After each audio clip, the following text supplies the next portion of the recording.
হুযায়ফা বিনুল ইয়ামান রাদিয়াল্লাহু তাআলা আনহুমা বলছেন, আল্লাহ রাসূল সাল্লাল্লাহু আলাইহি ওয়াসাল্লাম বলেন, ইয়াকুনু বাদি আইম্মা, স্পষ্ট এরকম কথা বলেছেন। কি করতে হবে আমাদেরকে যদি আমরা শাসককে খারাপ ও মন্দ কিছু করতে দেখি, ও ইসলামিক কিছু করতে দেখি, জুলুম করতে দেখি, কি করতে হবে? আল্লাহ রাসূলের হাদিস স্পষ্ট শুনে নেন। বলছেন ইয়াকুনু বাদি আইম্মা, আমার পরে এমন কিছু রাষ্ট্র পরিচালক হবে। আইম্মা ইমামের বহুবচন, ইমাম কি একটু আগে বলা হয়েছে। বলছেন লা ইয়াহতাদুনা বিহাদায়া, আমার হাদি আমার তরিকা অনুযায়ী তারা চলবে না। ওয়ালা ইয়াস্তান্নুনা বিসুন্নতি, এবং আমার সুন্নাত অনুযায়ী চলবে না। ওয়া সায়াকুমু ফীহি রিজালুন কুলুবুহুম কুলুবুশ শায়াতিন ফি জুসমানি ইনসিন। বলেন তাদের মধ্যে এমন কিছু মানুষ হবে যাদের অন্তরটা হবে শয়তানের জিসমে, শয়তানের শরীরে। বলছে যে রিজালুন কুলুবুহুম, তাদের অন্তর হবে শয়তানের অন্তর মানুষের শরীরে, মানে মানুষের আকারে শয়তান হবে। এরকম মানুষ হবে যারা কি হবে, মানুষের আকারে শয়তান হবে। তারপর বলছেন যে কালা কুলতু কাইফা আসনাউ ইয়া রাসূলুল্লাহ, আল্লাহ রাসূল এরকম শাসক হলে আমরা কি করব? আল্লাহ রাসূল বলছেন ইন আদরাকতু যালিক, যদি এরকম পেয়ে যাই হয়ে যায় তাহলে কি করব? আল্লাহ রাসূল বলছেন শুনেন, তাসমা ওয়া তুতি'লিল আমির, তুমি ওই আমিরের, ওই আদেশদাতা, ওই প্রধানের কথা শুনবে এবং তার আনুগত্য করবে।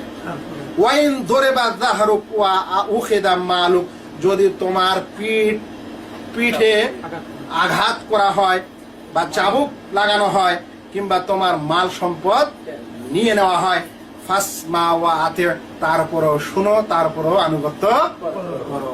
এর চাইতে আর স্পষ্ট কি হতে পারে? হাদিসটিকে ইমাম মুসলিম বর্ণনা করেছেন, সহিহ হাদিস। তারপর আরেকটা হাদিস শুনেন, উম্মে সালামা রাদিয়াল্লাহু আনহা বর্ণনা করেন, আল্লাহ রাসূল বলেছেন ইয়াকুনু আলাইকুম উমারা তারিফুনা ওয়া তুনকিরুন, এমন আমির, এমন নেতা হবে যাদের থেকে কিছু ভালো জিনিস দেখবে, কিছু খারাপ জিনিস দেখবে। কি হবে তারপর? ফামান আনকারা ফাকাদ বারিয়া, যে ব্যক্তি ওই মন্দ থেকে, মন্দকে ইনকার করবে, অস্বীকার করবে, ফাকাদ বারিয়া, তাহলে সে সহি সালামত থেকে গেল। তাহলে কি হয়ে গেল? সে নিরাপদে থাকলো। যে সকল খারাপ আইন দেখতে পাবে সেগুলাকে অন্তর দিয়ে কি করবে? অস্বীকার করবে, মানবে না। তাহলে সে কি হয়ে গেল? মুক্ত হয়ে গেল।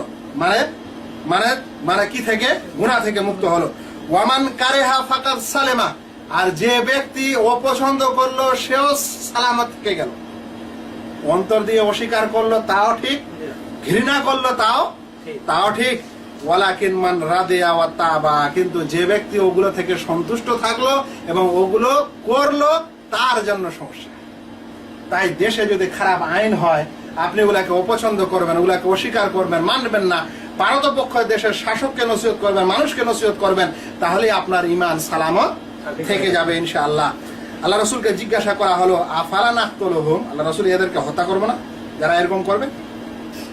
আল্লাহ রাসূল বলেন কাল মা সাল্লাও লা মা সাল্লাও, না হত্যা করো না যতক্ষণে তারা নামাজ আদায়কারী হয়, যতক্ষণে তারা নামাজ আদায় করে। তাহলে নামাজ আদায় করবে যতক্ষণ পর্যন্ত, অতক্ষণ পর্যন্ত তাদের সঙ্গে কোনো হত্যা ও বিদ্রোহ করতে যাবে না। হাদিসটিকে ইমাম মুসলিম বর্ণনা করেছেন।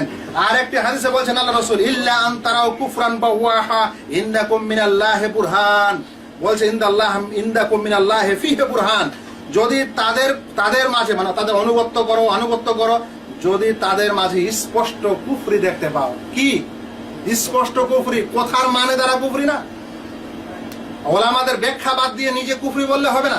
স্পষ্ট কুফরি বা ওয়া শব্দটার মানে হয় স্পষ্ট, কোন ধরনের অস্পষ্টতা নেই।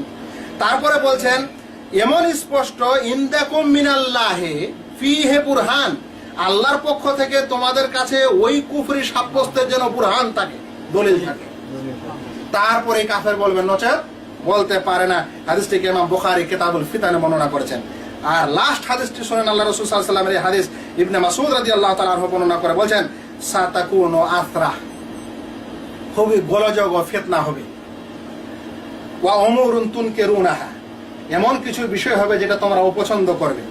কালু ইয়া রাসূলুল্লাহ ফামা তা'মুরুনা, এই সময় আমাদের কি আদেশ করেন আপনি? কালা তুআদ্দুনাল হাক্কাল্লাযী আলাইকুম ওয়া তাসআলুনাল্লাহাল্লাযী লাকুম, বলছেন যে তোমাদের প্রতি যা হক অধিকার রয়েছে ওই বাদশার, ওই শাসকের, সেই হকটা তোমরা আদায় করে দাও। আর তোমাদের যেটা পাওনা আছে ওর কাছে, সেটা আল্লাহর কাছেই চাও। সেটা কার কাছে চাও? আল্লাহর কাছে চাও, কারণ সে হয়তো তোমাকে দিবে না। তোমারটা আদায় করে দাও, আর তোমার উপর যেটা হক আছে এটা আদায় করে দাও। আর ওদের যেটা হক আছে ওটা না পেলে তুমি কার কাছে? আল্লাহর কাছে চাও। হাদিসটিকে ইমাম বুখারী কিতাবুল মানাকিবে